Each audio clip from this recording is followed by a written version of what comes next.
Olá, eu sou Marcele Ziveiter, sou enfermeira obstétrica, psicóloga e estou muito contente de estar aqui para trazer uma aproximação sobre as necessidades básicas da mulher em trabalho de parto. Eu conheci o Michel Oudin, que é o professor teórico que sistematizou esse assunto lá em 2004, no segundo Congresso Internacional de Ecologia do Parto e Nascimento, que aconteceu na UERJ. Foi a primeira vez que eu ouvi falar da fisiologia do trabalho de parto e do nascimento vinculada com o ambiente onde a mulher é cuidada. De lá para cá, foram diversas aproximações e também graças à amizade com a enfermeira obstétrica Heloísa Lessa, eu fui me tornando, digamos assim, íntima dessa teoria e conhecendo o teórico pessoalmente. Uma pessoa muito ativa, não apenas no arcabouço teórico, mas também no apoio às militâncias, como essa que vocês veem aí nessa foto de 2012, lá em Botafogo, na Marcha pelo Parto em Casa. Então, agora mergulhando mais na fisiologia, eu mostro para vocês nessas duas imagens, a imagem mais à esquerda, essas circunvoluções cerebrais, essa camada que reveste o cérebro, é o neocórtex. E a porção mais interna do cérebro é o que a gente pode chamar de cérebro primitivo, uma região do cérebro humano muito semelhante à dos demais mamíferos. Nessa região está o hipotálamo e a hipófise. O hipotálamo é essa região mais gordinha da imagem rosada, no centro do cérebro, e a hipófise, essa parece uma frutinha pendurada, essa região aqui, a hipófise, tá? Essa região central do cérebro, ela é uma região que a gente não tem acesso, ali onde estão as nossas emoções, e essas duas regiões, o neocórtex e o cérebro primitivo, elas têm um funcionamento quase antagônico. Quando o neocórtex tem a sua atividade aumentada, o cérebro primitivo tem a sua atividade rebaixada. E vice-versa. Quando o cérebro primitivo aumenta a sua atividade, é o momento em que o neocórtex está, vamos dizer assim, em repouso. O neocórtex é a região que coloca o ser humano em contato com o ambiente. Nós temos um neocórtex muito desenvolvido em comparação aos demais mamíferos. Isso nos custou uma dificuldade quando a gente precisa de situações em que o neocórtex necessariamente deve estar com a sua atividade rebaixada para que o cérebro primitivo aumente a sua atividade. Então, eu vou aqui ilustrar com algumas situações do cotidiano, muito simples da gente reconhecer. Para a gente dormir. Para dormir, é preciso desligar o neocórtex. É no hipotálamo que um hormônio muito importante da nossa vida mais primitiva, vamos dizer assim, é lá que ele é produzido. E o hipotálamo se localiza justamente no cérebro primitivo. A hipófise recebe esse tal hormônio, armazena e libera nas tais situações ligadas ao nosso primitivo. Que situações são essas? Situações sexuais e de interação social. Hoje a gente sabe, o nome do hormônio é ocitocina, que a ocitocina é um hormônio tímido, ele precisa de algumas condições ambientais favoráveis, e a gente também sabe que indivíduos que têm condição de maior produção e liberação de ocitocina costumam ter mais sucesso social, porque são pessoas que conseguem interagir e se comportar de maneira favorável às interações. A ocitocina, ela tem influência na musculatura lisa que entra em ação em diversas situações da vida sexual, como, por exemplo, o coito. Outro exemplo, a amamentação. E o terceiro exemplo, o parto. Sim, o parto é um evento sexual humano. A ocitocina trabalha em musculatura lisa, delicada, promovendo suaves contrações, e a ocitocina é liberada não num fluxo constante, mas pulsátil. Então, a ocitocina tem uma liberação pulsátil. Para que a ocitocina seja liberada nessas situações primitivas, que eu acabei de dizer, a gente tem que ter um ambiente favorável, como eu disse. Então, se a gente pensar nas condições para dormir, a gente tem ideia de como seja um ambiente favorável para ativar o cérebro primitivo. Como é um ambiente para a gente dormir? Um ambiente silencioso, um ambiente com baixa luminosidade. A luz, ela deve ser, de preferência, num espectro amarelo, quente, e não a luz fria, branca ou azulada. Nesse ambiente do sono, a gente deve ter uma sensação de segurança. É muito difícil dormir com medo, inclusive o medo nos desperta, né? E é muito difícil dormir falando. Ou você dorme ou você fala, né? Uma boa noite de sono é uma noite nessas condições. Conforto térmico também é muito importante para dormir. É difícil dormir com muito frio, do mesmo modo que é muito difícil dormir sentindo muito calor, né? Então, vamos voltar lá para o parto. Necessidade básica de uma mulher em trabalho de parto. A primeira necessidade, a privacidade. No ambiente privativo, onde a mulher não se sente observada, as condições para ativação do cérebro primitivo serão favoráveis. Quando a gente se sente observado, o nosso neocórtex, que é aquele que nos mantém em contato com o ambiente, ele se ocupa em se manter ligado no observador, né? Então, você sabendo que tem alguém olhando para você, prestando atenção em você, o seu cérebro pensador, o seu neocórtex, fica ligado nesse par de olhos ou quantos pares de olhos estiverem no ambiente. Isso ativa o neocórtex, tá? Sensação de segurança. A sensação de segurança é fundamental para que o nosso cérebro de contato com o ambiente repouse. Quando a gente não está seguro, entra em atividade um sistema adrenérgico, né? A adrenalina, que é o hormônio liberado de luta e fuga. Quando você sente medo, né? Não está seguro, está com medo, você tem adrenalina circulando.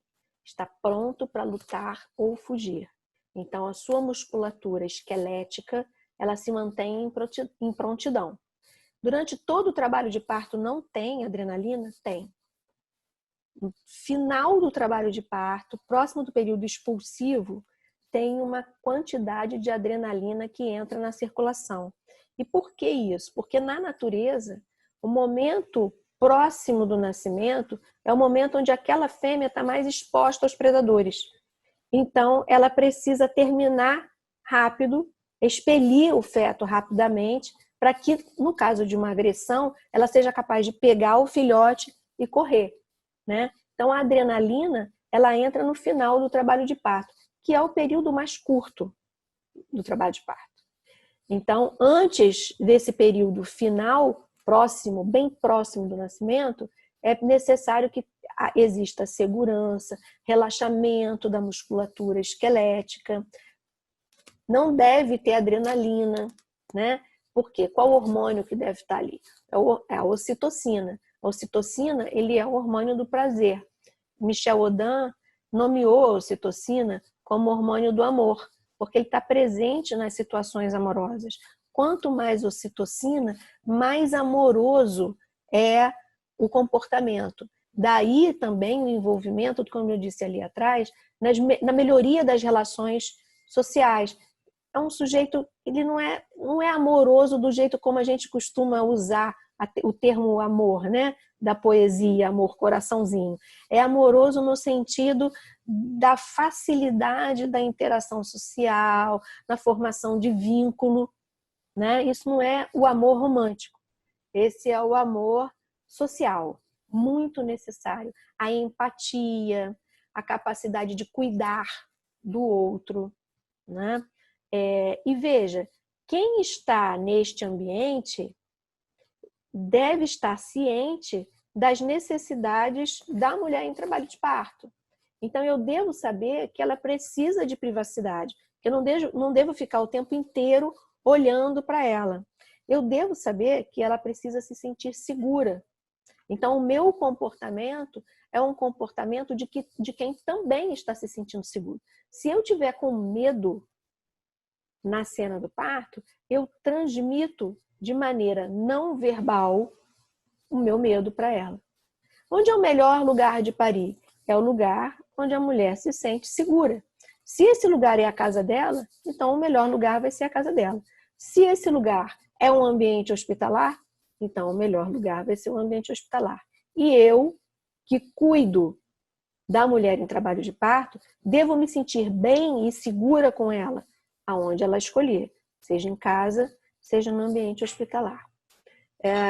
O nosso comportamento, quando mediado pelo sistema adrenérgico, ele é um comportamento onde os olhos têm movimentos rápidos, a musculatura esquelética é mais tensa, a voz é uma voz que se projeta de maneira mais, como devo dizer, não tranquila, né?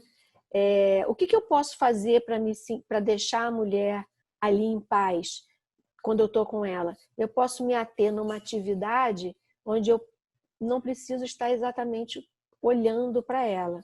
Michel Audin observou que na Europa as parteiras tricotavam durante o trabalho de parto. Então, esse tricotar das parteiras deixava a mulher fora do olhar da parteira, né? E a parteira estava ali, com atenção, mas não exatamente olhando para ela, porque estava ali olhando para o seu tricô. Isso hoje a gente pode fazer de outras maneiras, né? Eu posso fazer um desenho, rabiscar, posso ir na cozinha, passar um café. Se eu estou no hospital, eu posso sair um pouco da sala, deixar uma colega no lugar, tá certo? Então, essa sensação de segurança, ela também é transmitida. Isso a gente não valoriza, né? Mas ela é transmitida. Isso é uma responsabilidade de quem está com a mulher. Baixa luminosidade. É muito importante que o ambiente do parto seja um ambiente com baixa luminosidade e com uma luz preferencialmente desse espectro quente, amarelo, né? Que é uma luminosidade favorável para a gente dormir, tá? É um feixe de luz de baixa intensidade que relaxa o neocórtex, quase penumbra. O conforto térmico, como eu disse, também é algo muito importante e a gente deve lembrar, inclusive, que não tem só a mulher parindo, tem alguém nascendo. E quanto mais ocitocina estiver circulando no corpo da mulher durante o processo de nascimento, melhor para quem está chegando. O conforto térmico para o bebê é algo muito importante. Pensa no seguinte, se você está num ambiente vestido, se você está seca ou seco e vestido e está se sentindo confortável, tem um conforto térmico, para quem está chegando pelado e molhado, não estará confortável. Então, o lugar de nascer é um lugar aquecido. Na natureza, os esforços do trabalho de parto, que leva algumas horas, vão dotando o corpo da mulher de calor. Ela vai esquentando, esquentando, esquentando. Ela sua. O suor molha o corpo da mulher e dá a esse corpo um odor característico. Então, a mulher tem um cheiro no trabalho de parto. Esses cheiros do nosso corpo, a gente vai se distanciando no cotidiano, né?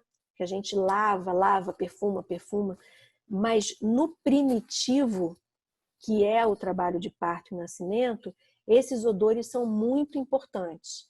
Então, numa situação de conforto térmico do parto, o corpo da mulher ele vai se transformando no ambiente para o bebê.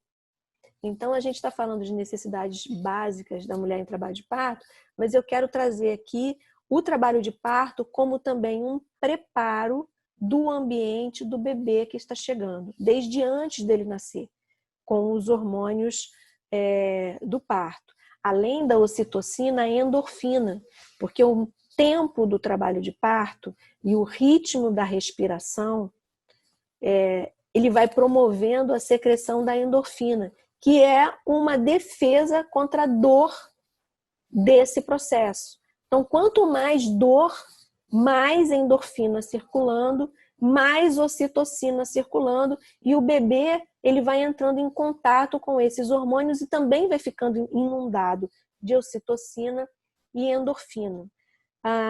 Quando o bebê nasce, né, e a mulher recebe o bebê, ele vem direto para o colo dela e ali ele é aquecido.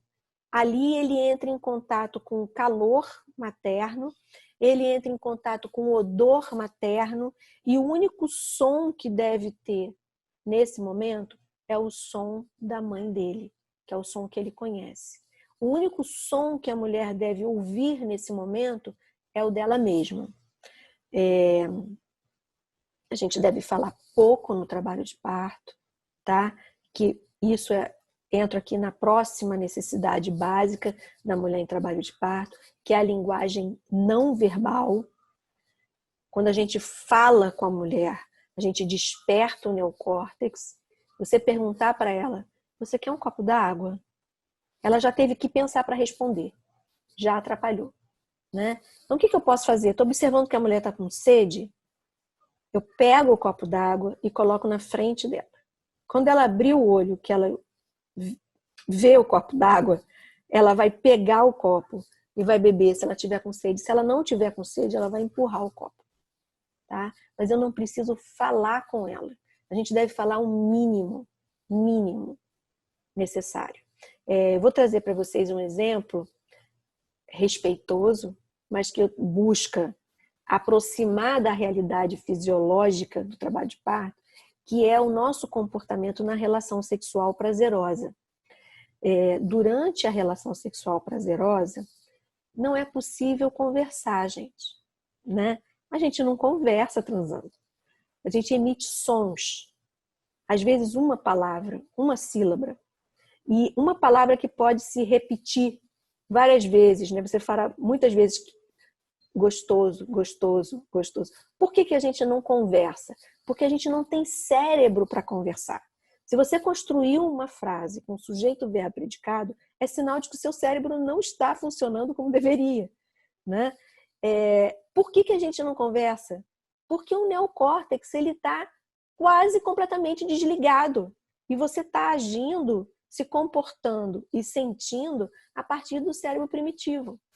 Então, isso também acontece no trabalho de parto. Os hormônios são os mesmos. É ocitocina e endorfina. Tem também, a gente sabe agora, a melatonina, que é um hormônio também dependente desse cérebro primitivo. Aliás, falar da melatonina me lembrou uma coisa. A maioria dos trabalhos de parto começa durante a noite. É durante a noite que a melatonina é secretada. Mesmo que o bebê não nasça à noite, durante a noite, desde o final da gravidez, das últimas semanas de gravidez, a mulher observa uma atividade uterina. O útero contrai à noite. né? Não é uma contração de trabalho de parto, mas tem uma atividade dessa musculatura uterina, essa musculatura lisa, aumentada durante a noite. Por quê? Porque é a hora que ela fechou a janela do mundo e abriu a janela da alma, que é a hora do sono, tá? Então, essa linguagem não verbal no trabalho de parto e nascimento deve ser muito valorizada. Deixa a mulher, só ela, se comportar. Evitar o entra e sai do ambiente de parto. Evitar diferentes atores nessa cena. Quanto menos gente, melhor. Porque ela vai ter uma diversidade de movimentos menor. Então, ela vai precisar estar atenta com uma menor frequência.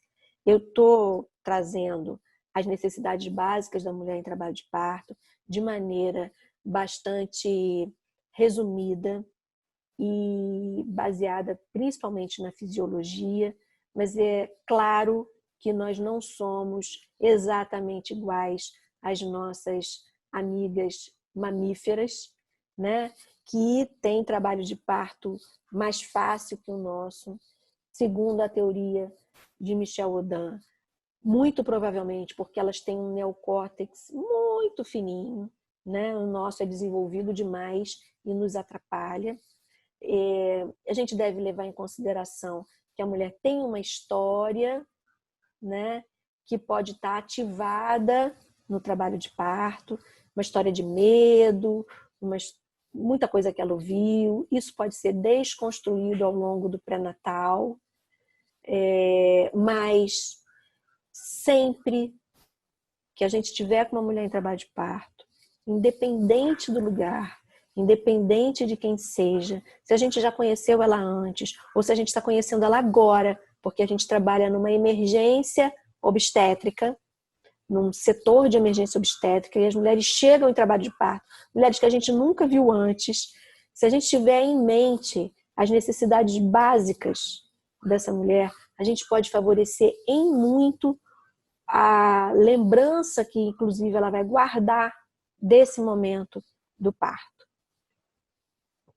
Era isso que eu tinha para dizer para vocês. Essa é a bibliografia consultada do Michel Rodin. As fotos que eu mostrei para vocês estão disponíveis, né? Exceto essas minhas de arquivo pessoal. E agradeço enormemente a oportunidade de dividir com vocês um pouco do que eu aprendi com Michel Rodin. Muito obrigada.